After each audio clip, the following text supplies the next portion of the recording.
আসসালামু আলাইকুম ওয়া রাহমাতুল্লাহি ওয়া বারাকাতুহু। হাতের লেখার ভিডিওতে আপনাদেরকে স্বাগতম। আমরা আজকে দেখব যে একটি অক্ষর দিয়ে কিভাবে তিনটি অক্ষর লেখা যায় এবং লেখাকে সুন্দর করা যায়।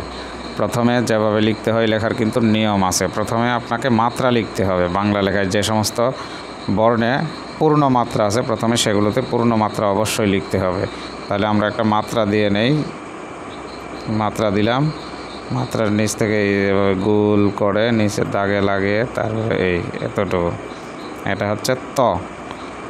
তাহলে ত লেখার পরে আমরা আরেকটা ত লিখব একটু ছোট করে।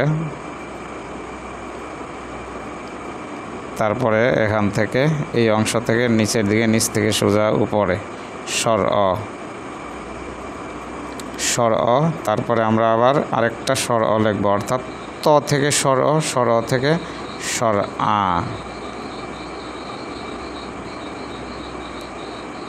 এবার স্বর অ, তারপরে আকার উপর থেকে সোজা নিচে। এই হচ্ছে একটি বর্ণ থেকে তিনটি বর্ণ। আমরা আবারও লিখি। মাত্রা দেওয়ার পরে তারপরে এবার গোল করে দিব। তারপরে এটা একটু ছোটো করে দেব যাতে নিচের দাগে না লাগে। স্বর অ লেখার সময় এই তর অংশটা একটু ছোটো করে লিখব, এবার নিচ থেকে সোজা উপরে। তারপরে আবার স্বর অর মতো করে আরেকটা লিখব নিচ থেকে উপরে। তারপরে এভাবে স্বর আর এই অংশটা আকারের মতো অংশটা আমরা দিব।